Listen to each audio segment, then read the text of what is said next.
to take the lead, and look who has the ball. With half a minute to play. Bryant for the lead. Yes!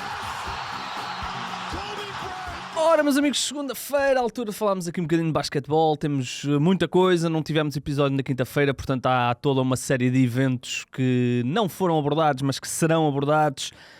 Ricardo, como é que estamos? Esse fim de semana, para mim foi um fim de semana prolongado, para ti está a ser fim de semana prolongado? Não. Aquela pontezinha. Não. Tenho muito para trabalhar hoje, amanhã, nos próximos dias. Não há carnaval para ninguém.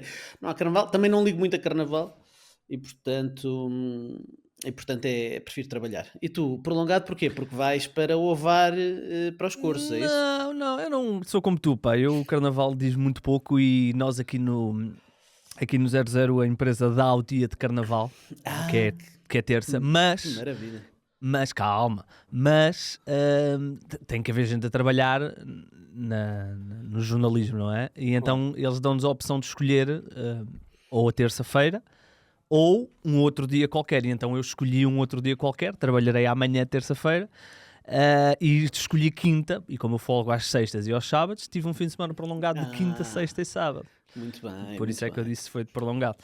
Olha, eu também amanhã também vou trabalhar para o 00, tenho que escrever o viés para quarta-feira. O viés, exatamente. Isso quer dizer que eu posso escolher outro dia da semana para ficar em casa, é isso? Podes, Como vou trabalhar amanhã, estou à vontade. Estás à vontade, escolhe um dia da semana, ouve, à minha garantia, estás mais do que dispensado no outro dia da semana. Okay. Olha, Ricardão, temos montes de coisas para falar, sem mais demoras. Nós vamos, o nosso tema principal são os Oscars, não podia ser de outra forma. Temos aí uns Oscars para entregar, mas antes disso, vamos aqui uns layups a umas situações que aconteceram que eu quero falar contigo. A primeira, e não é que seja surpreendente, mas não deixa de ser um tema absolutamente chocante pelo que aconteceu esta época. Joel Embiid não vai jogar mais na temporada, mais do que ele não jogar mais na temporada, porque isso já tínhamos percebido que seria uma questão de tempo até tomarem esta decisão. É o futuro, não é? Daquele joelho esquerdo. Já se escreve até que os 76ers estão a olhar para o pior cenário possível, que seria Joel Embiid não conseguir voltar a estar sequer perto de 50% e eles terem de entrar aqui com uma provisão na liga para tentarem que Joel Embiid, por exemplo, isto é o pior dos cenários para Joel Embiid pudesse ser declarado como retirado medicamente e o seu contrato não entrava para os livros dos 76. Ou seja, há aqui uma série de situações que vão ter certamente repercussões neste verão, porque se Joel Embiid não jogará mais até o final da temporada, será para preparar aquilo que poderá ser mais uma operação àquele joelho.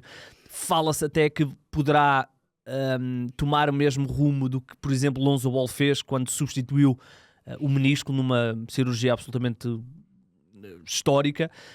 Portanto, estamos aqui num precipício que pode atirar Filadélfia para mais uma era negra.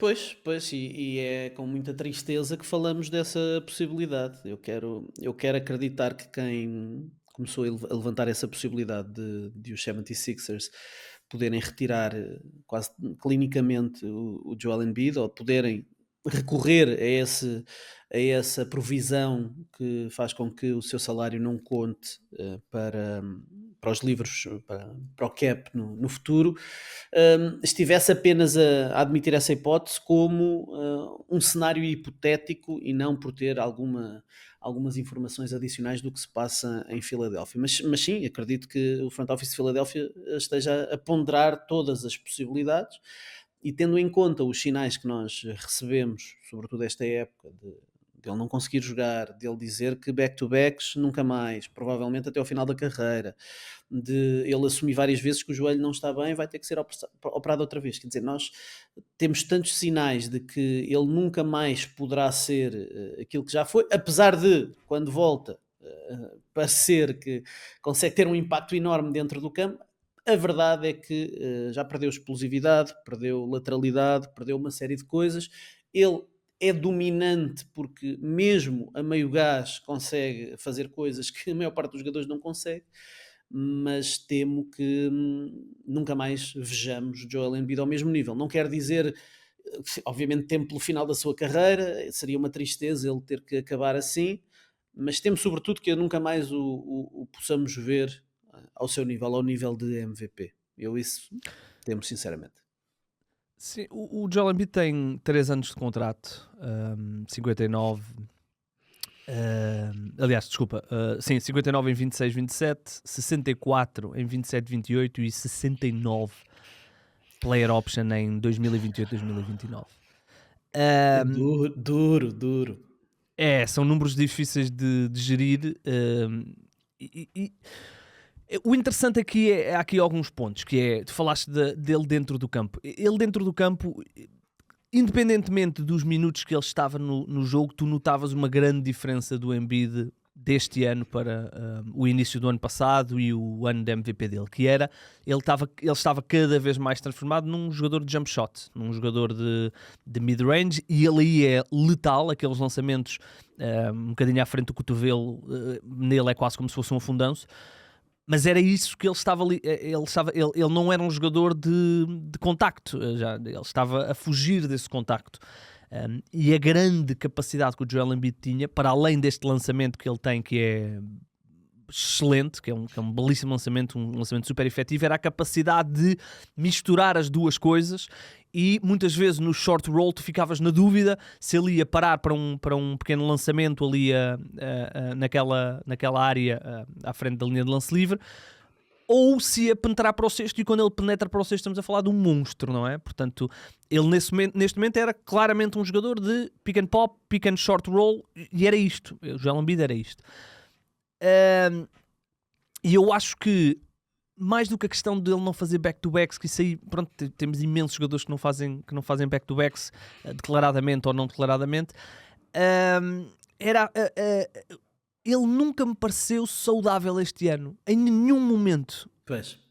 Não é? Ele faz o training camp, depois há aquela situação de que ele já não ia começar o ano, apesar de ter jogado nos Jogos Olímpicos, e que não era bem lesionado, era gerir o inchaço. Ele nunca me pareceu... Ele pareceu-me sempre a mancar, pareceu-me sempre a jogar só com uma perna, e é uma pena. E estamos a ver até a saírem algumas notícias de que ele e o departamento médico dos Philadelphia estão a ter divergências no tratamento. Os 76ers queriam que ele gerisse. Joel Embiid quer ser operado. Portanto, eu temo que isto possa tomar aqui um caminho extremamente negativo para os 76ers e para Joel Embiid, porque eu vi alguém fez não sei se foi ESPN ou alguém fez uma coisa a dizer decisões difíceis, vocês trocavam Joel Embiid? Eu diria que Joel Embiid neste momento é o jogador mais intocável da NBA. Ricardo. Intocável ou introcável? Intocável. Os 76ers podiam estar a oferecê-lo na rua.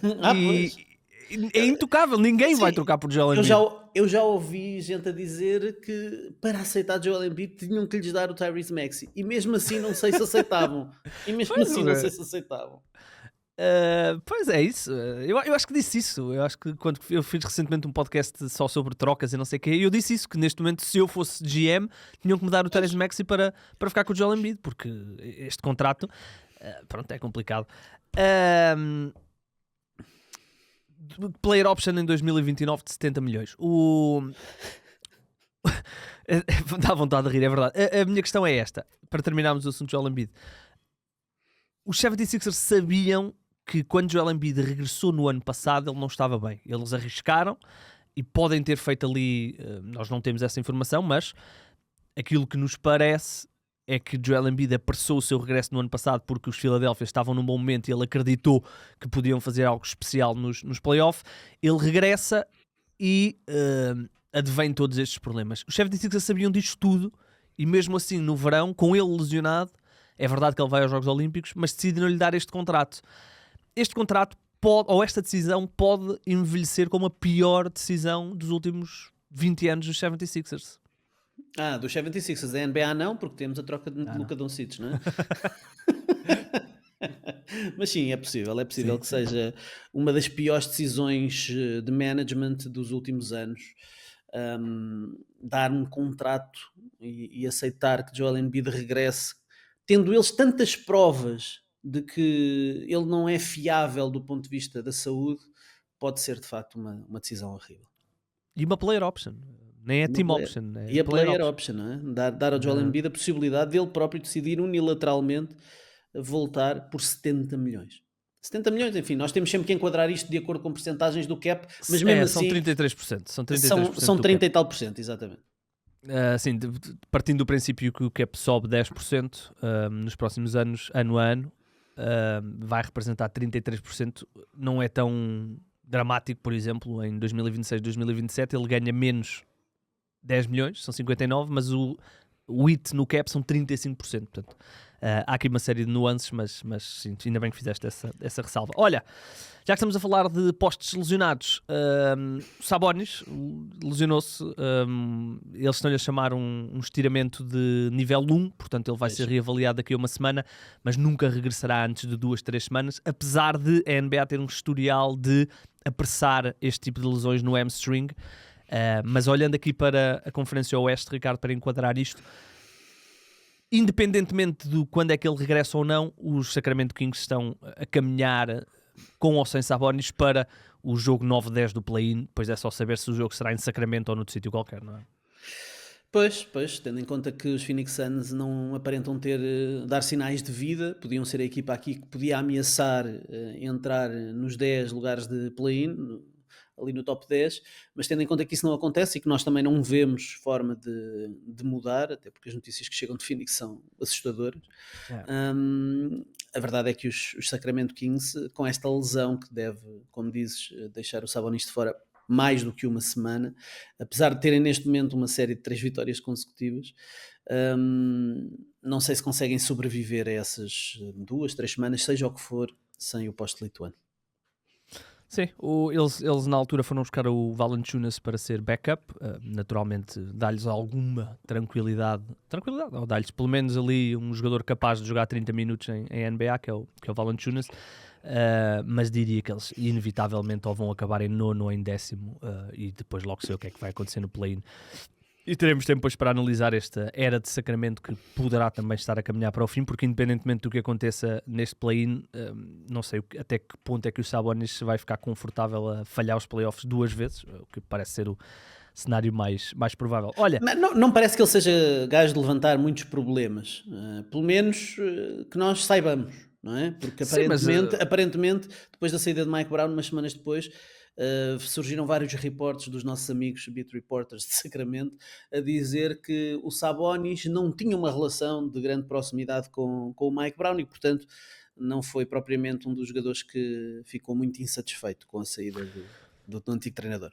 Sim, mas aos 28 anos, quase a fazer 29, ele estará confortável e falhar depois De'Aaron Fox a sair, o projeto a desmoronar-se como um castelo de cartas, portanto, é possível que Sabonis também esteja em fim de prazo.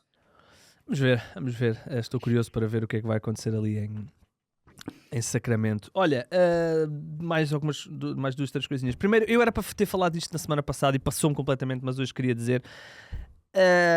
o Hubie Brown retirou-se. O Hubie Brown não é narrador, é um comentador que fazia jogos da NBA há muitos anos. Eu fiquei chocado, Ricardo. Eu sabia que ele era velho, entre aspas, mas eu não tinha noção que ele narrava com 91 anos. É verdade. 91. Ele retirou-se há duas semanas. Estamos a falar de uma pessoa que... Eu vi qualquer coisa que... Entre da carreira de treinador ou carreira de comentador, o Hubie Brown já treinou contra ou com, ou já comentou jogos de quase 90% ou 75% 85%. 85%, era isso. Da história da NBA. É inacreditável ele treinou o Oscar Robertson, não é? E comentou jogos do Bronny James. Portanto, é este nível que estamos. Ele foi campeão na altura na ABA, agora já extinta, e o último cargo de treinador dele foi na altura contratado pelo Jerry West, quando Jerry West era presidente dos Memphis Grizzlies. E foi treinador do ano, não foi? Foi treinador do ano. Foi treinador do ano. Não sei se foi Memphis. Eu acho que ele foi o treinador que conseguiu ser treinador do ano com uma distância, porque ele foi 2 vezes. Está aqui. Pelo menos, 2003, 2004, sim. Uma distância mais longínqua a primeira eleição da segunda nomeação. Ele Da foi segunda treinador do eleição. ano em 1978 e depois lá. em 2004. Exatamente, exatamente. Impressionante. Ganhou um Incrível. título na altura ao serviço dos, tenho aqui, Kentucky Colonels. Kentucky Colonels. Vê lá. Colonels? Não sei o que é que É, isto quer dizer. Colonels. É isso, é isso, é isso. É Colonels? O que é que isto quer dizer? Não sei, Será que não eles faço queriam ideia. dizer coronéis e saiu-lhes mal e depois ficaram? Não, deve ter a ver com colonização, talvez, não sei, não faço ideia. Ei, hardcore. Tá? Olha, ele retirou-se. Ele retirou-se e fica aqui. Eu gostava muito dos jogos quando ele fazia, porque ele, dentro de um comentário, que muitas vezes é supérfluo, vemos alguns, eles chamam-lhe color commentators, que são um bocadinho supérfluos. Ele era bastante. Dava-me muitas boas análises, até táticas e técnicas, e eu gostava muito dele. Portanto, é uma pena que ele se tenha retirado e retirou-se a meio da época, não deixa de ser interessante. Olha, deixa-me dizer-te que o significado de Kentucky Colonels tem a ver. Kentucky Colonel, no singular, é o título honorário mais elevado atribuído ao governador de Kentucky. E, portanto, Ok. tem Grande investigação razões, tem razões históricas. Ok, muito bem. Já não existem, portanto, Já não existe. azar.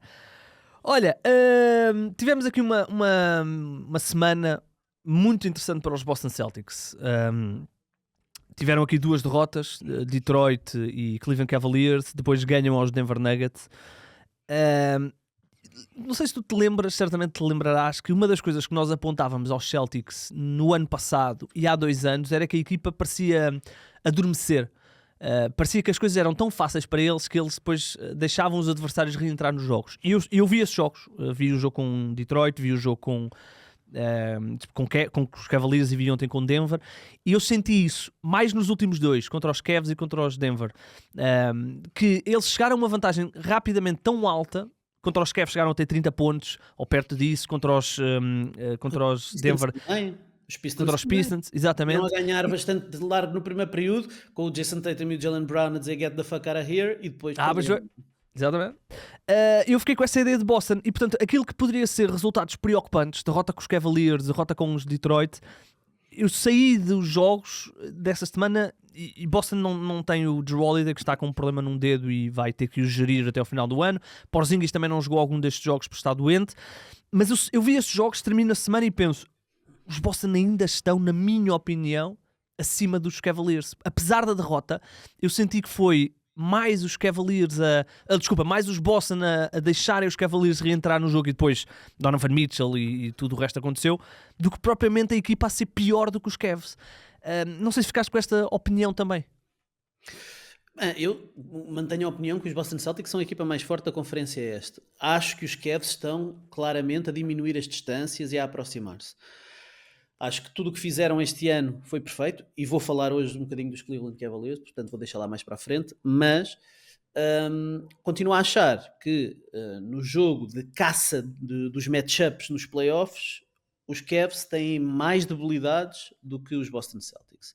Agora, concordo contigo, mas tenho uma visão ligeiramente diferente. Se no passado eu achava que eles deixavam adormecer porque talvez sentissem uma supremacia tão grande em relação aos adversários, que aquilo, enfim, havia ali um momento de relaxamento e as outras equipas conseguiam recuperar. Eu este ano não sinto que é por causa disso. Este ano sinto mais outra coisa, que é aquela ideia de que eles insistem tanto naquele plano A de uma Zula Ball, de procurar os lançamentos abertos, porque eles lançam muito 3 pontos, mas lançam porque conseguem criar lançamentos abertos sem oposição. E como qualquer atirador, falhas 9, mas lanças o 10º sem hesitar, todos eles têm esse perfil e todos eles continuam a lançar. E portanto, o que me parece é que, mesmo eles tendo planos B, porque eles podem ir à caça de matchups, podem meter o Porzingis a jogar no interior, e tu sabes bem o quão bom ele é a gerar pontos por posse de bola a partir do interior. Podem meter o Jason Tatum a receber a bola nos cotovelos e a tentar criar para ele, ou sobretudo para os colegas. Ele está cada vez melhor como facilitador. Mas o que me parece é que, como o plano A funciona tão bem para criar lançamentos abertos, e eles são todos atiradores, e acreditam sempre que vão marcar o próximo, eles nem precisam, nem se esforçam para ir à procura de planos B, continuam a insistir no plano A, e às vezes há dias em que as bolas não caem. Depois as bolas não caem, sofrem transições, eles são uma boa equipa de transição defensiva, mas a verdade é que na fase regular, contra os Detroit Pistons, estás-te um bocado a marimbar e então não corres com a mesma intensidade. Têm tido algumas lesões que acabam por ser disruptivas aqui das continuidades. Agora é o Jrue Holiday que está de fora, é o Porzingis que está doente, é o Al Horford que tem que ser gerido, o Jaylen Brown teve um problema no ombro, e portanto todas estas nuances levam-me a essa mesma conclusão que tu tens. Às vezes parecem um bocadinho desinteressados, não por estarem aborrecidos, mas pura e simplesmente porque o plano A por norma dá resultado e eles se calhar trabalham um bocadinho pouco para irem à procura do plano B. Disseste uma coisa que concordo com quase com tudo, aliás, mas há uma coisa que tu disseste que me saltou à vista, que é no confronto contra os Cavs, e todos nós imaginamos que esse pode ser um confronto de final de conferência, se tudo correr pelo normal. Aquilo que nós vimos na primeira parte, especialmente na primeira parte, no jogo de sexta, onde é que está Darius Garland? Está aqui, ok, pick and roll, Darius Garland em todas as ações na primeira parte, foi impressionante. E depois, no jogo de ontem, domingo, fizeram exatamente o mesmo ao Jamal Murray. Tal e qual. E eles realmente têm essa capacidade, faz-me lembrar o LeBron de gerir dessa forma um ataque. Ele não se preocupa, ou eles não se preocupam que os 20 ataques que eles tenham numa parte ou num período sejam todos iguais, todos construídos a partir de vamos trazer o pior defensor adversário para o bloqueio direto, e depois a partir daí gerimos o que é que pode acontecer, porque as defesas depois têm que ajustar e depois, como tu disseste bem, aparecem os lançamentos sozinhos. Não sei se reparaste ontem numa coisa muito engraçada, que portanto o Boston já estava a ganhar por muitos, mas a estratégia de Boston para anular os Denver Nuggets foi, não sei se vinha aqui um plano de Michael Malone que nós não soubéssemos, mas jogou a equipa com mais lançamentos de 3 pontos contra a equipa com menos lançamentos de 3 pontos na NBA. Denver são a pior equipa de lançamento de 3 pontos a nível de volume, Boston é a equipa com mais lançamentos, e Denver lançou mais um lançamento de 3 pontos que os Boston Celtics. Poderíamos aqui dizer, grande plano. A questão é que quem lançou 16 dos 34 lançamentos de 3 pontos dos Denver Nuggets foram Russell Westbrook e Christian Brown. Ou seja, os Celtics convidaram os Denver Nuggets a entrar no seu jogo, e é verdade que os Nuggets depois, com outras nuances, conseguiram ir buscar o jogo e esteve equilibrado até ao final, mas os Celtics têm esta capacidade de muitas vezes enganar os adversários com o seu esquema, porque eles têm tantas formas de defender que acabam muitas vezes por ganhar até a jogar ou convidar o adversário a jogar da sua forma. E essa é uma clara fraqueza dos Denver Nuggets. Dizias o volume 3 pontos, mas também tem vários jogadores que não são bons a lançar de 3 pontos, e se obrigados a lançar em volume ficam completamente expostos. O jogo com os Lakers, que eu sei que viste com muita atenção, com a forma como os Lakers fecharam o Nikola Jokic, para fecharem daquela forma o Nikola Jokic tiveram que destapar um bocadinho os 7,25 metros, e o Aaron Gordon fartou-se de lançar triplos. Ele não esteve disponível neste jogo com os Boston Celtics, portanto não teve essa oportunidade, mas no jogo com os Lakers ele lançou 8 triplos, o que normalmente tu não esperas, se calhar nem queres do Aaron Gordon. Nesse jogo ele até marcou 4, mesmo assim os Lakers ganharam, ele até marcou 4 em 8, mas numa série de playoffs, 7 jogos seguidos, não vais ter o Aaron Gordon a lançar sempre muito e bem, e portanto os adversários dos Nuggets estão claramente aqui a definir uma tendência defensiva, dar oportunidade a muitos jogadores de lançar. E não sei, o Russell Westbrook foi muito elogiado ao longo da fase regular. Nos minutos em que ele coabita com o Nikola Jokic, ele faz coisas extraordinárias, de facto, e o seu net rating é muito positivo, mas o net rating sem Jokic é muito, muito negativo, e quando chegarmos aos playoffs, eu temo que a sua utilização ainda vai ser mais reduzida. Vai ser de certeza. Ricardo, falaste dos Lakers, vamos fazer transição muito rapidamente. Deixa-me só dizer que eu acho que se tu e eu estivéssemos com o Nikola Jokic, eu acho que nós tínhamos um bom net rating também, porque eu acho que estes números são muito mentirosos. Deixa-me só dizer que o Aaron Gordon não jogou e disseste bem. Sabes quantos minutos é que o Christian Brown descansou neste jogo? Não vi, por acaso não reparei. Não chegou aos 2 minutos. Ele jogou 46 minutos. 46 minutos. Uau. Portanto, se havia dúvidas sobre quem é que é o quinto elemento daquele 5 inicial, este jogo tirou todas. Olha, falaste dos Lakers. Os Lakers realmente jogaram dessa forma contra os Nuggets, mas têm jogado dessa forma sempre. Desde o dia 15 de janeiro, que tem sido a data desde a virada defensiva dos Lakers, os Lakers são a equipa que mais triplos permite aos adversários. Porquê? Porque afunilam o jogo, pressão muito alta, muitos double teams, muitos traps, e isso depois permite aos adversários construir lançamentos que muitas vezes são pressionados, outras vezes não são. Esta parece a fórmula que J.J. Redick está a encontrar para colocar uma equipa que defensivamente começou muito mal, mesmo quando tinha Anthony Davis, os Lakers eram a 27ª melhor defesa, ou a quarta pior defesa, como queiram interpretar, e o J.J. Redick mudou totalmente, e não é muito normal vermos isto a meio do ano, mudou totalmente o esquema defensivo e as coisas estão a funcionar. Os Lakers desde o dia 15 de janeiro são de longe a melhor defesa da NBA, e tiveram aqui uma mudança muito grande porque houve a troca de Luka Doncic por Anthony Davis, mas Anthony Davis já não estava a jogar há algum tempo porque ele estava lesionado. Portanto, este defensive rating tão bom também acontece sem Anthony Davis na grande maioria do período. E eu queria te perguntar, portanto, vou-te dar aqui alguns dados. Luka e LeBron James juntos têm 179 minutos. Nesses 79 minutos os Lakers ganham apenas por 12 pontos, o que dá um net rating ali na casa do 1.1, 1.2, 1.3, dependendo das abreviações. O Luka está a lançar a 27% de 3 pontos, 39% de campo, desde que chegou aos Lakers. Com esta subida, porque os Lakers, neste período, desde 15 de janeiro, estamos a falar quase 2 meses já, 10º melhor ataque, e subiram para a 13ª melhor defesa, praticamente empatados com os Pistons, estão em 11º. O que eu te queria perguntar, muito rapidamente, para irmos para os nossos Oscars, era, tu compras os Lakers como candidatos à final de conferência? Eu não vou dizer mais do que isto, porque acho que os OKC têm uma margem tão confortável e um net rating tão histórico que eu coloco-os sozinhos. Mas compras os Lakers como... Os Lakers neste momento são segundos classificados na conferência.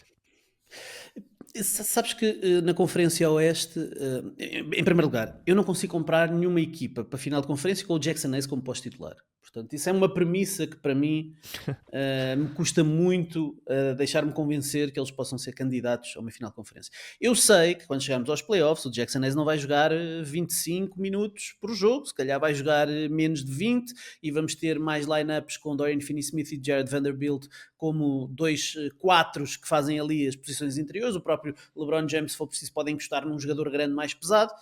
Tudo certo, eu percebo isso tudo. Agora, eu na verdade só consigo ver na Conferência Oeste um claro candidato à final de conferência, que são os Oklahoma City Thunder. Porque depois há várias equipas, Los Angeles Lakers, Denver Nuggets, Memphis Grizzlies, Golden State Warriors, LA Clippers, Minnesota Timberwolves, enfim, não sei se queres pôr aqui os Houston Rockets. São tudo equipas muito, muito fortes, mas são equipas que têm debilidades muito bem definidas e debilidades que podem ser muito, muito exploradas.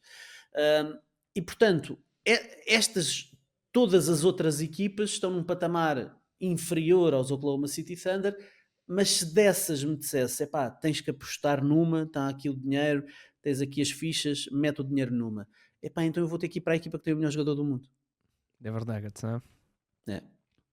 Também Mas digo-te também, se me disseres, epá, final de conferência vai ser Oklahoma City Thunder, Los Angeles Lakers, vou ficar surpreendido? Não vou ficar surpreendido, porque acho que os Lakers têm possibilidade de lá chegar. O que estamos a ver, a forma como o J.J. Redick está a conseguir fazer funcionar este plantel com as debilidades que estão à vista de todos.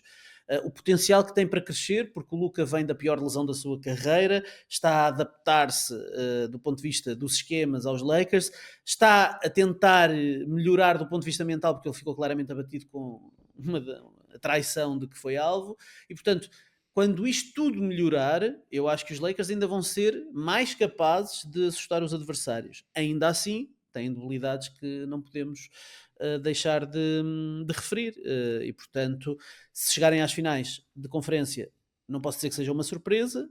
Se eu aposto neles, para além dos OKC, para lá chegarem, neste momento não consigo apostar. Eu também estou contigo. Aqui a minha dúvida sempre será a defesa. Se esta defesa for real, e eu não acredito que seja a melhor defesa da NBA, nem longe disso, mas se conseguir estar no top das melhores defesas, eu estou confortável o suficiente ofensivamente para saber que Luka Doncic e LeBron James, à vez, ou os dois até juntos, conseguem ganhar séries ofensivamente. Se defensivamente JJ Redick conseguir manter os Lakers dentro do top 5, por exemplo, já tenho algumas aspirações a poder fazer realmente essa final de conferência, porque ofensivamente, a partir do momento em que tu colocas Luka Doncic e LeBron James, tu sabes que mesmo que a tua defesa seja má, tu ofensivamente tens pelo menos a possibilidade de discutir os jogos. Se a defesa realmente for boa, podes ganhar jogos com base nisso, mas vamos ver, como tu dizes e bem, todas as equipas abaixo do OKC, e mesmo os próprios OKC têm os seus pontos de interrogação, mas todas as outras abaixo têm problemas que podem ser muito bem explorados. Deixa-me só dar-te aqui um dado interessante, que é o Big Three dos Lakers: Luka Doncic, LeBron James e Dorian Finney-Smith, em 27 minutos, net rating de mais 34, Ricardo. Isto é LeBron James, Dwayne Wade e Chris Bosh em versão Lakers. O Luka Doncic, nos minutos sem o LeBron, e isto não está atualizado com o jogo de ontem contra os Nuggets, nos minutos sem o LeBron, 59 minutos, um net rating de quase mais 17. Portanto, as coisas não estão assim tão más para o Luka, apesar do seu lançamento estar absolutamente atroz. A quantidade de airballs que ele tem feito tem sido impressionante. Muito bem, muito bem. Vamos aos nossos Oscars, Ricardo. Vamos aos Oscars. Vamos aos Oscars. Quem é que vai fazer de Conan O'Brien? És tu? Sabes que eu sou muito fã do Conan O'Brien. E eu sou o maior fã do Conan. Eu via todos os late night deles, que dava na SIC Radical. Também eu. E agora ouço o podcast dele. Diz-me só uma coisa, qual é que é o teu stance? Também ouço. Qual é que é o teu stance com Jordan Schlansky? Com? Jordan Schlansky. Qual stance? Sabes quem é? O seu Quem é assistente, o seu produtor. Não conheces Do- Jordan ah, do- Schlansky? Do Conan podcast. O'Brien? Do Sim. podcast? Ok. Não tenho opinião formada. Ei, tens que. Ouve, eles têm uma. Eu ouço quando eles têm bons convidados que me apetece ouvir. Ok. Portanto, eu gosto muito do Conan O'Brien. O Jordan é a rapariga ou é o. Não é é nenhum rapariga? dos dois. Não é nenhum dos dois. Então. O Jordan Schlansky, para quem possa não conhecer, Jordan Schlansky é um produtor do Conan O'Brien, que o Conan, volta e meia, quando tinha o seu programa, tanto na NBC como depois na TBS, volta e meia que fazia coisas com eles, chamados remotes. E o Jordan Schlansky é uma pessoa muito peculiar. Ele tem é uma pessoa real, não é ficcionada, ele é mesmo assim. E ele é uma pessoa muito particular e eles têm uma química de ação contra ação, os dois, que é absolutamente incrível. E os remotes deles, tanto é que depois, à medida que foram avançando, o Conan foi, obviamente, trazendo mais Jordan Schlansky porque o público queria. Ok. E eles fizeram até aqueles episódios de viagens, eles iam os dois, foram à Argentina, foram... Já sei. Pronto, e então eles têm, Já sei. eles têm portanto, o podcast do Conan O'Brien está inserido dentro do canal de Sirius que ele tem, que é o Sirius XM, e o Conan e o Jordan têm um programa que chama-se The Conan and Jordan Show, e então, se não conheces, Ricardo, eu convido-te a ouvir porque é absolutamente, é dramaticamente hilariante. É que o podcast que eu ouço é o Conan Needs a Friend. É isso, e dentro desse feed de podcast, por vezes eles metem lá os episódios do Conan and Jordan Show. Aconselho-te a ouvires. Vamos lá então aos nossos Oscars. Lembras-te, eu gostava muito, era do In the Year 2000. 2000, era ele e o La Bamba. Eu era muito fã mesmo. Era tão bom. Eu Bom, adorava o Conan. Vamos aos Oscars. Vamos lá então. Portanto, os Oscars foram ontem e nós decidimos entregar aqui alguns, naturalmente menos do que os que eles entregam. Ricardo, queres começar por onde? Melhor ator principal? Começamos com o melhor ator principal. Normalmente fica para o fim melhor ator principal, mas posso começar aí. Então sim, posso começar. É?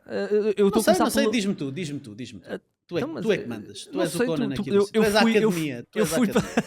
Eu fui pela tua lista. Tu mandaste-me, eu transcrevi e tu começaste com o ator principal. Então vamos à ator principal. Então vá, começa lá. Muito bem. Deixa-me só dizer que nos Oscars a sério, este Oscar foi vencido por... Quem é que foi? Melhor a ator. Nora, Melhor ator. ou- Foi o Adrian Brody do Brutais. o ator foi o Adrian Brody, o grande, o enorme Exatamente. Adrian Brody. Exatamente. Segundo Oscar. Aqui, o Oscar de melhor ator principal vai para Shai Gilgeous-Alexander. Ok. Shai Gilgeous-Alexander, o grande protagonista desta temporada. Shai lidera os Oklahoma City Thunder, é o melhor marcador da NBA com 32,3 pontos por jogo. Coloca a sua equipa no topo da Conferência Oeste com uma vantagem impressionante de 10 jogos e meio sobre os mais diretos perseguidores, os Lakers, que são desde esta noite segundos classificados, e os Denver Nuggets. Este é também, e isto é que é interessante, o primeiro ano em que o Shai lidera o Estimated Plus Minus do site Dunks and Trees. Tem mais 8,9 pontos adicionados à sua equipa por 100 posses de bola. Supera o melhor jogador do planeta, Nikola Jokic, que tem mais 8,6, portanto é uma diferença curta, mas sobretudo há aqui uma grande evolução e consistência do Shai. Em 2022, há 3 anos, no ranking do Estimated Plus Minus, ele era o jogador número 82 da NBA, com mais 1,2. Em 2023 já era 14º, com mais 4,7. No ano passado foi segundo, com mais 7,7, atrás do Joel Embiid. E este ano é o líder da NBA com mais 8,9. E, portanto, esta elevação do Shai, claramente um dos melhores jogadores da NBA, apesar de, para mim, o jogador mais valioso da temporada ser Nikola Jokic. Portanto, se eu tivesse que atribuir um MVP seria o Jokic, mas entendo e não tenho problemas nenhum se for o Shai Gilgeous-Alexander a ganhar o MVP. Percebo porque é que ele é, neste momento, o mais sério candidato, o favorito, e por isso eu acho que ele este ano merece o Oscar de melhor ator principal. Excelente Oscar. Excelente. Vamos ter 2 Oscars, não é? Vamos ter 2 Oscars. Olha, se tivesse que dar um Razzie para o pior ator principal, quem é que davas? Sabes que eu ainda pensei em desafiar-te a fazermos os Razzies, mas depois não tive tempo para preparar, não tive tempo para preparar tudo e então nem sequer te propus. Mas para pior ator principal. Pior ator principal. Eu acho que há um candidato, obviamente, brutal, não é? E acho que vamos falar dele certamente. O senhor Nico Harrison poderá ser o pior ator. Mas sabes que para atores aqui eu preferi escolher jogadores porque acho que o jogo é dos jogadores e portanto fui para jogadores. Tenho um prémio, tenho um Oscar para o Nico Harrison, mas não é de... Ok, então deixa-me só dizer-te que se a época continuar assim, os Oklahoma City Thunder são a melhor equipa da história da NBA, sabias? Mesmo com o recorde a não ser o melhor recorde da história, o facto deles terem uma vantagem média de vitórias de 12,7 pontos é o melhor registro de sempre. O plus-minus deles é o melhor. O segundo melhor era dos OKC Thunder de Kevin Durant, que tinham feito 11,6. Eles vão com 12,7, o que é incrível. Deixa-me então dizer-te que o meu ator principal, tu foste para os jogadores, eu curiosamente só tenho um jogador. O meu ator principal é Adam Silver. E vou-te explicar porquê.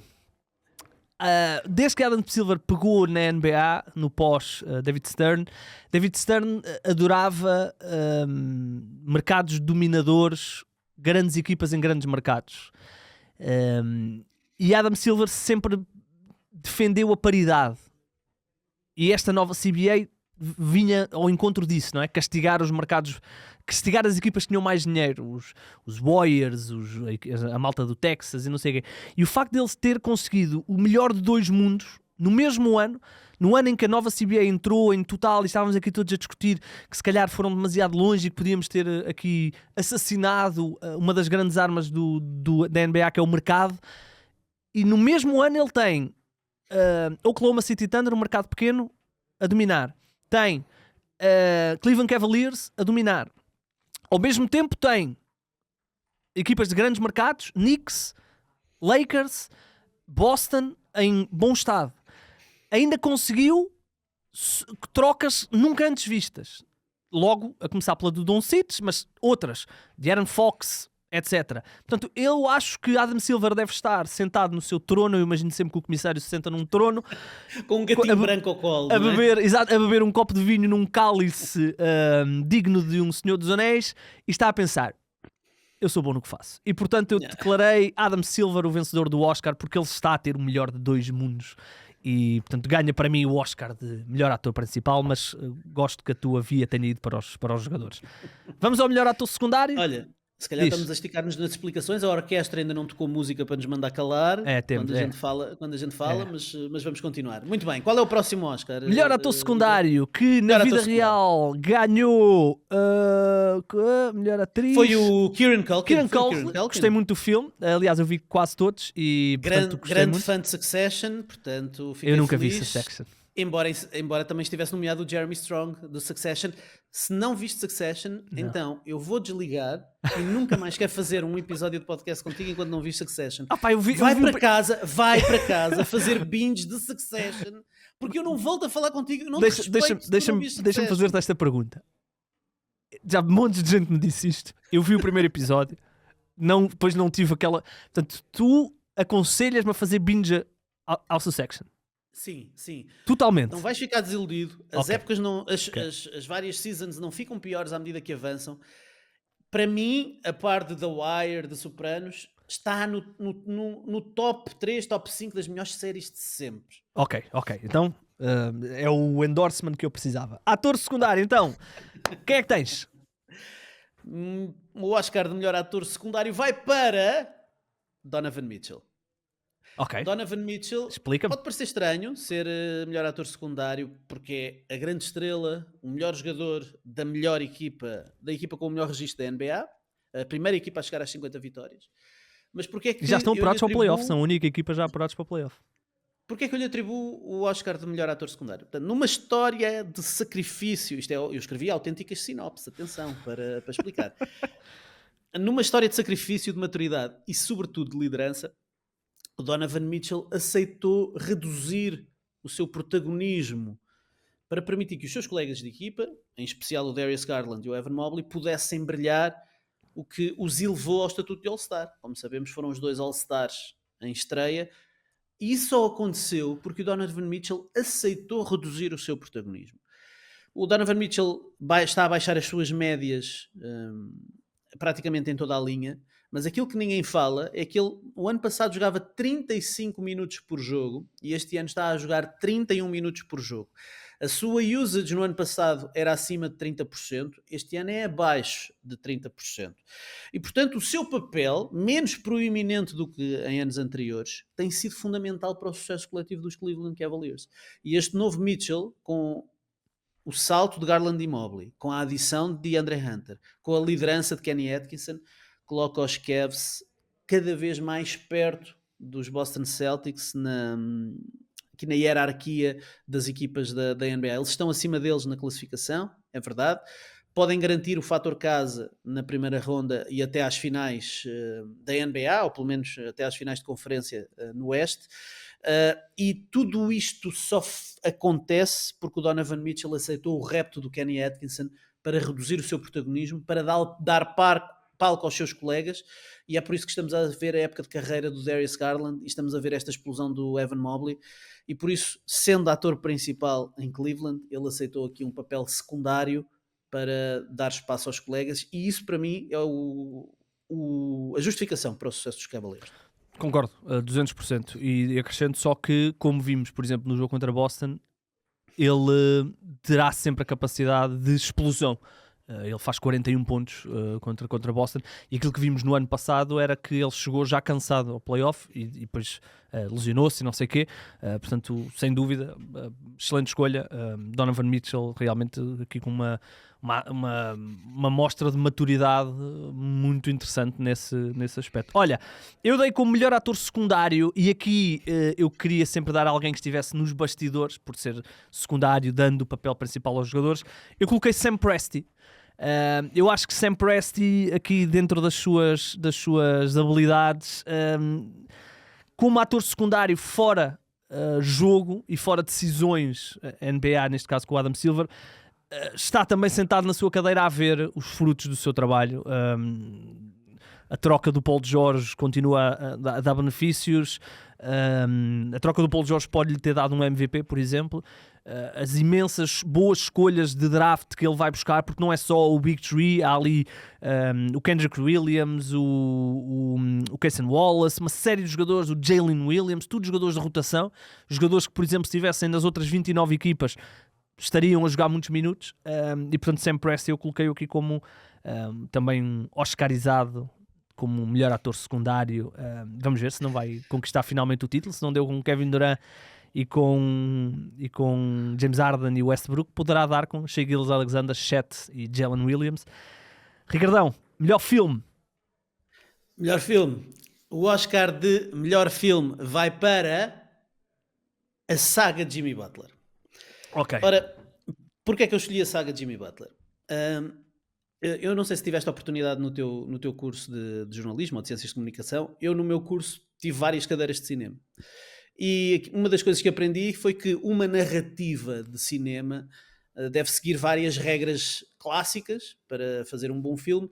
E uma dessas regras, um dos momentos que deve existir em todos os filmes, em todas as narrativas, é o momento a que se chama a morte do herói. Okay. Que é o momento em que o protagonista principal tem ali uma situação menos boa, ou porque é descoberta alguma coisa, ou porque fica mal na fotografia em alguma situação, e ele depois tem que se redimir, e daí há o renascimento final para a apoteose, para o clímax. E portanto esse momento da morte do herói faz parte dos grandes filmes, dos grandes clássicos. E parece-me que a queda do Jimmy Butler em Miami, após aquele confronto com o Pat Riley e que levou à sua saída, é o momento, a morte do herói nesta saga do Jimmy Butler. Marca esse momento dramático que deve existir em cada narrativa. A trama desta saga depois tem então uma reviravolta inesperada com o renascimento do Jimmy Butler em São Francisco. A troca para os Warriors é um dos belos twists desta temporada. Até porque se calhar ninguém dava muito pelo Jimmy Butler, uma equipa sem que precisava de um atirador, ele não é um atirador, ia para ali, mas a verdade é que em 8 jogos que ele participou, 7 vitórias e 1 derrota. Tiveram mais uma derrota porque ele não jogou o último jogo frente aos Sixers, mas 8 jogos, 7 vitórias e 1 derrota. Mais do que isso, Butler aparentemente está a ajudar à recuperação, sobretudo mental, do Steph Curry, que parece ter ganho ali um novo alento para estes últimos capítulos da sua carreira. Há aqui um grande suspense nesta saga de Jimmy Butler, que é saber se este filme vai ter um final feliz, porque falta ver se o Butler vai guiar os Warriors ao sucesso, ou se, tal como em outras passagens na sua carreira, voltará a vestir a pele de vilão. É lá, tu tens aí e criar o caos. Gosto muito e estou admiradíssimo com esta adaptação tão... Parece que já lá joga há tantos anos, não é? O Jimmy Butler. É verdade. E o seu estilo, lances livres e não sei o quê, dá um bocadinho de... Dá tudo aquilo que eles precisavam. Que exatamente, eles não tinham. Exatamente. Lances livres, pressão no ar, um segundo criador, mais um defensor, jogador no clutch, defensor de elite, que também vai, enfim, está a animar também o Draymond Green, enfim, está tudo a funcionar demasiado bem. É verdade.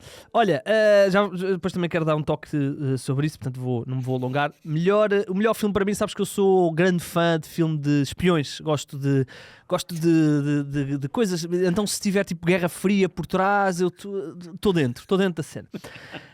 E portanto eu acho que nada melhor do que um bom thriller de espionagem a meio da temporada, que é a troca do Luka Doncic. Eu acho que a troca do Luka Doncic, um encontro num café, eles esconderem a história, eles não deixarem os Dallas não deixarem os Lakers falarem com o Doncic, porque se falassem com o Doncic provavelmente mais pessoas iam saber. Ainda recentemente o Rich Paul veio dizer que esta é, em 99,9% das vezes ele vai saber se estão a haver conversas de troca com os jogadores deles. Esta foi a única vez que ele não soube. Portanto, isto tudo escondido ali, de repente acordamos e temos um tweet do Shams que nem sabemos bem se é verdade ou não. Ficámos na dúvida até se tinha havido ali um hack à conta do Shams e portanto eu acho que isto foi um verdadeiro thriller de alta espionagem. E agora vamos esperar aí para ver o que é que vai acontecer no final deste filme. Para já as coisas estão a correr melhor para a equipa que adquiriu o Luka, o que faz algum sentido, não é? Mas não, eu não consegui fugir a este filme porque tem tudo, não é? Tem drama, tem comédia, tem body shaming, tem tudo. Tem um bocadinho de tudo. Portanto, o melhor filme troca de Luka Doncic. Ricardo, melhor realizador, o que é que tens? Epá, é a ponte perfeita, porque o Oscar de melhor realizador vai para Nico Harrison. Ele foi o grande realizador de um filme blockbuster, que na verdade foi uma troca blockbuster, a grande blockbuster trade da temporada, feita pelo realizador Nico Harrison, general manager dos Dallas Mavericks. Criou aqui um twist no filme dos Dallas Mavericks, digno de um filme do M. Night Shyamalan. Não sei se gostas do M. Night Shyamalan, é um dos meus realizadores favoritos, e é conhecido por ter sempre um twist ali no final que surpreende toda a gente. Pois esse twist a M. Night Shyamalan, que é grande adepto dos Philadelphia 76ers, normalmente está lá na primeira fila, esse twist foi criado aqui pelo Nico Harrison, o que é sinónimo que está a estudar os grandes realizadores contemporâneos, como é o Shyamalan. Esta decisão estratégica surpreendeu o mundo da NBA, partiu o coração aos adeptos dos Mavs, que viram o seu ator principal a ser trocado para um concorrente direto. Para além disso, esta troca colocou os Lakers numa nova trajetória, ofereceu-lhes um protagonista para o futuro, quando o LeBron decidir-se pendurar as sapatilhas. Só falta perceber se este blockbuster movie se torna num sucesso de box office, um sucesso de bilheteira. O Nico Harrison já disse que o seu objetivo é ganhar dinheiro no imediato, que é como quem diz ganhar títulos no imediato, mas o Luka dá aos Lakers aqui a possibilidade de várias sequelas de sucesso, talvez nos próximos 10 anos. Vamos ficar atentos. Gosto. Olha, eu no meu realizador, não sei se eu adorei ou adoro um dos meus filmes de culto, é o The Room. Já ouviste falar? Sim. Pronto. The Room, por ser tão mau que é bom. E eu fui um bocadinho nesse campo. E para mim, há um realizador que conseguiu fazer uma coisa tão má que nós só podemos olhar e dizer: não, isto tem aqui coisas boas. E é Matt Ishbia. Matt Ishbia comprou os Phoenix Suns, que tinham sido finalistas um ano e meio antes, e conseguiu pegar em Devin Booker e Kevin Durant e colocar... Isto é quase... Obviamente tem aqui outras nuances, haverá certamente outras pessoas responsáveis, mas não é fácil tu pegares em Devin Booker e Kevin Durant e colocá-los abaixo do play-in. Isto é preciso ter uma capacidade de realização brutal para tu pegares em Kevin Durant, Devin Booker, e agora já estás a negociar a troca do Kevin Durant, porque não... Ricardo, eu acredito que daqui a 20 anos nós vamos estar a falar e vamos estar a dizer: fogo, o Matt Ishbia sabia mesmo da situação. E é o que aconteceu ao The Room. The Room foi tão mau no início que se tornou um filme de culto. Eu acho que os Phoenix Suns vão se tornar uma equipa de culto, porque há aqui um plano. Eu tenho total certeza que há um plano. Tenho total certeza que isto não é apenas alguém que é multibilionário e então quer fazer coisas. Eu tenho a certeza absoluta que há aqui um plano, e as piques que eles colocaram fora vão recuperá-las. Vão recuperá-las. E o Amen Thompson ainda vai ser um Ainda Phoenix vai, Sun, exatamente. Portanto, eu vou para o melhor realizador, não pelo que ele está a fazer este ano, mas pelo que vamos acreditar que ele vai fazer no futuro. O dono dos Phoenix Suns, Matt Ishbia. Melhor guião, Ricardo. Excelente. Melhor guião. Excelente Oscar. Para terminar, melhor argumento original. O Oscar para melhor argumento original vai para a reviravolta dos Detroit Pistons. Depois de duas temporadas horríveis, os Pistons surgem como uma das histórias mais emocionantes deste ano. Um registro de 34 vitórias, 27 derrotas. É uma evolução notável. Eles tiveram 31 vitórias na soma das últimas duas temporadas, e portanto este ano já tem 34. Estão atualmente no 6º lugar da Conferência Este, em lugar de acesso direto aos playoffs. A evolução é impressionante e portanto temos que dar aqui as flores ao front office, que rodeou o Cade Cunningham de peças perfeitas, à liderança do JB Bickerstaff, o treinador que encontrou aparentemente a fórmula também ideal para desbloquear o potencial da equipa. E aos jogadores, o pick and roll de Cade Cunningham e Jalen Duren está a florescer com a chegada de atiradores veteranos, como o Tobias Harris, o Tim Hardaway Jr., especialmente o Malik Beasley. O Ausar Thompson está a dar um salto extraordinário, transformando-se rapidamente num dos melhores defensores de perímetro da NBA. Esteve quase aqui nas minhas cogitações para ser melhor ator secundário, porque toda a gente fala do Amen Thompson e acho que toda a gente está a deixar escapar um bocadinho a época do Ausar Thompson, mas consegui enfiá-lo aqui no meio da minha sinopse para melhor argumento original que vai para os Detroit Pistons. Gosto dos Detroit, estavam numa série brutal, eles tinham a melhor sequência de vitórias, perderam depois com Denver, grande vitória de Denver, mas 9 vitórias nos últimos 10 jogos, por exemplo, e nunca imaginei poder ver Detroit este ano com a possibilidade de ter vantagem no jogo de casa já na primeira ronda, portanto, incrível essa mudança. Olha, eu a nível de melhor guião, eu acho que eu não sou muito teorias da conspiração, mas eu acho que há coisas que são escritas por grandes empresas, e esta é uma coisa que é escrita por grandes empresas, e portanto o melhor guião, digamos assim, para mim vai para a ESPN e para os ratings. E porquê? Porque nós andávamos aqui a discutir, as ratings da NBA não estão boas, e muitas pessoas diziam, é normal, porque as equipas que estão nos primeiros lugares não são grandes monstros financeiros. E então o que é que a ESPN fez? Luka Doncic para os Lakers, Jimmy Butler para os Warriors, e agora vemos na reta final, que é a altura mais excitante da NBA, o momento até aos playoffs e depois dos playoffs, Warriors, mercado super atrativo, muito interessantes, e Lakers, mercado muito atrativo. No Oeste eles já estavam tranquilos, porque já tinham os Knicks, já tinham os Boston. Portanto, eu acho que a ESPN escreveu o guião desta temporada. E não ficava chocado, Ricardo, que a ESPN, que ganhou o Oscar para melhor guião, porque conseguiu tornar hiper interessante esta reta final da temporada, quando andávamos a discutir as más audiências da NBA, não ficava chocado que a ESPN tivesse escrito que a final de conferência será Lakers-Warriors e a final da NBA será Boston Celtics-Lakers. E, portanto, vai aqui o Oscar para melhor guião, com a ideia de que ainda não li todo o guião que a ESPN escreveu para a temporada. Vai para a ESPN, que conseguiu transformar os Warriors e os Lakers, que eram equipas que eu achava que iam estar na parte de baixo do play-in, um sucesso. Está aqui, estão entregues.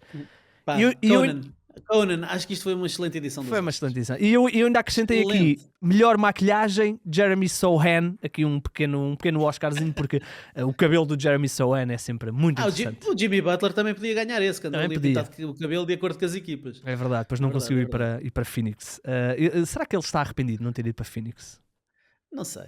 Não sei. Eu acho que ele está a gostar. Sabes que depois, quando começas a jogar com o Steph Curry,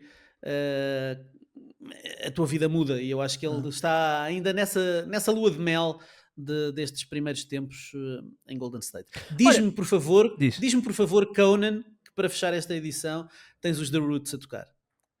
Não, os Roots era com o Jimmy Fallon. Pois era. Quem é que estava com o Conan? Era o... Ele era o Mark Vivino e ao início era a banda do Bruce Springsteen. Era o baterista do Bruce Springsteen. Era o Max Weinstein. Exatamente. Que era o baterista Já estou a confundir Late Night, estás a ver? Um gajo aproxima-se dos 50 anos. É verdade, já são muitos. Era Max Weinberg, que era o baterista do Pois era. Do Bruce Springsteen. Muito bem, olha, gostei, excelentes Oscars, melhores que os deles, porque eu estava totalmente inclinado. Havia 2 filmes que eu queria que ganhassem coisas, que era A Complete Unknown, com o Timothée Chalamet. Exatamente, e era o Ainda Estou Aqui, porque eu fui ver há pouco tempo esse filme e saí do cinema absolutamente abismado com o que tinha acabado de ver, e infelizmente ele não ganhou.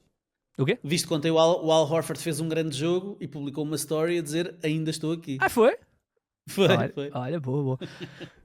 E portanto muito melhor. Eu queria só dizer uma coisa, porque tu não tens história da NBA, para não? Não tenho. Não, mas eu tenho aqui uma. Não é bem uma história, mas é uma coisa que eu te quero contar. Eu fiz uma viagem a Aveiro Porto esta manhã e vinha a ouvir o episódio do Hoop Collective, não o de hoje, mas o de sexta-feira, e não fazia a menor ideia, e isto é totalmente verdade, não fazia a menor ideia do título, simplesmente meti replicar o último, ouvi o podcast e depois chegou ali uma parte onde eles fazem uma entrevista a um jornalista, que é um jornalista muito conhecido, que é o Armin, eu não sei dizer o último nome, mas é o Armin Katelian, Sabes dizer o nome? Escreveu a biografia do Sonny Vaccaro. Exatamente. Mas não é isso que eu quero dizer. Eu queria vos dizer que, ainda antes de ter saído o filme, o Air e não sei o quê, eu era um grande fã do Sonny Vaccaro por causa da situação da NCAA. Porque, para quem possa não saber, a NCAA começou agora, recentemente, a pagar aos jogadores.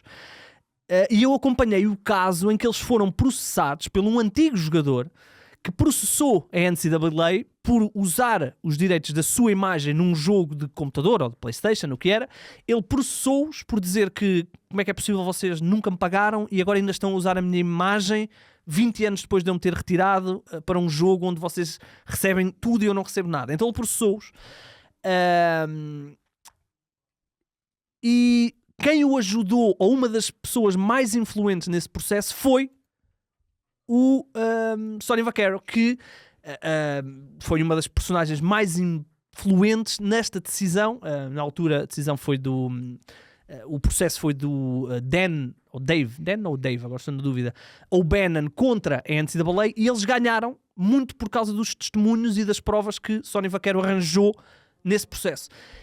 E essa mudança foi tão grande que a NCAA foi obrigada a começar a pagar não só aos jogadores da NBA, aos jogadores de basquete, mas também futebol americano, futebol, soccer mesmo. Portanto, eu desde essa altura que sempre fiquei um bocadinho admirado com a história do Sonny Vaccaro.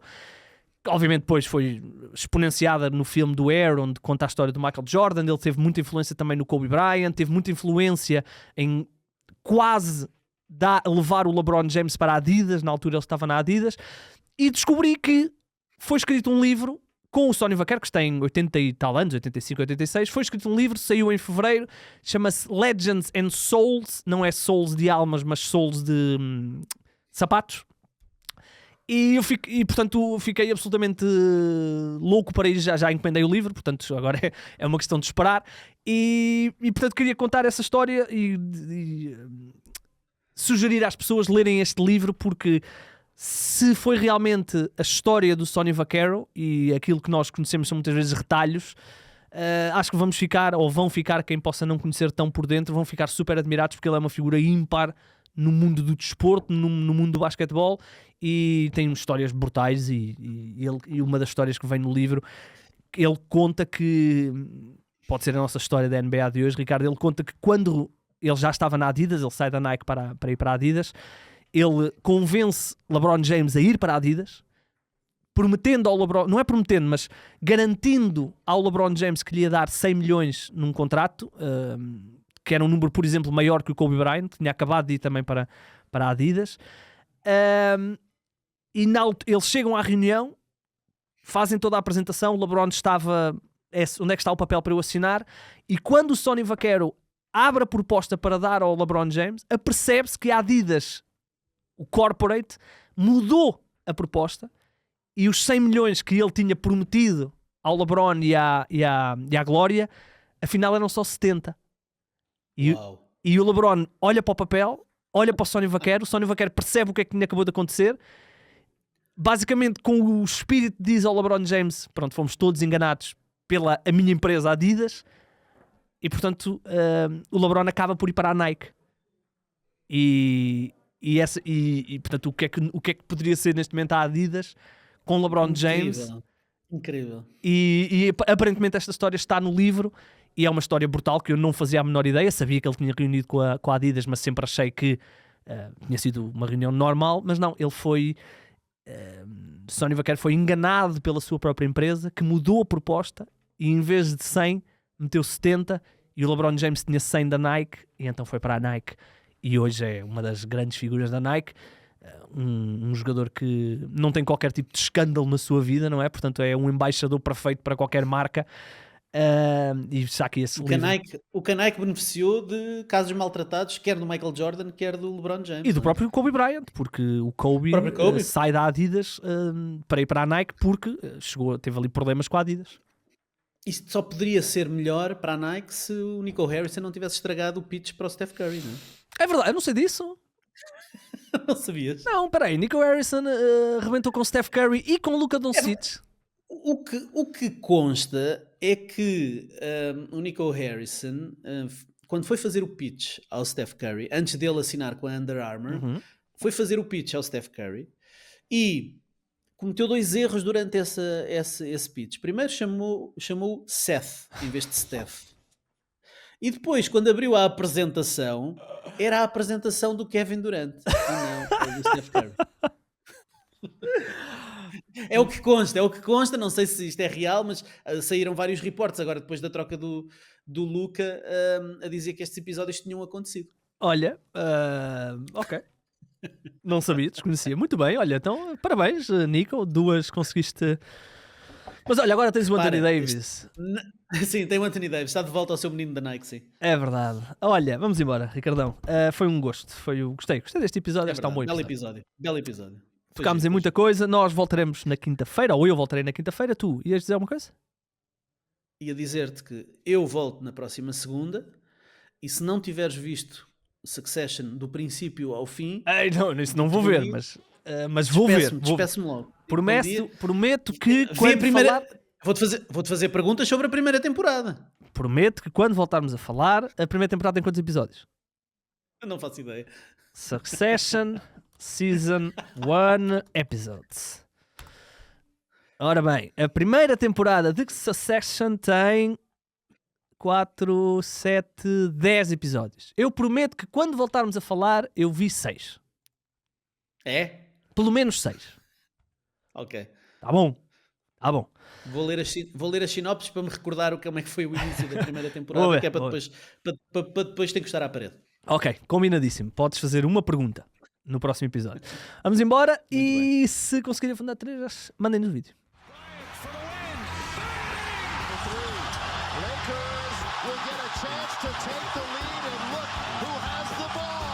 A minute to play. Bryant for the lead.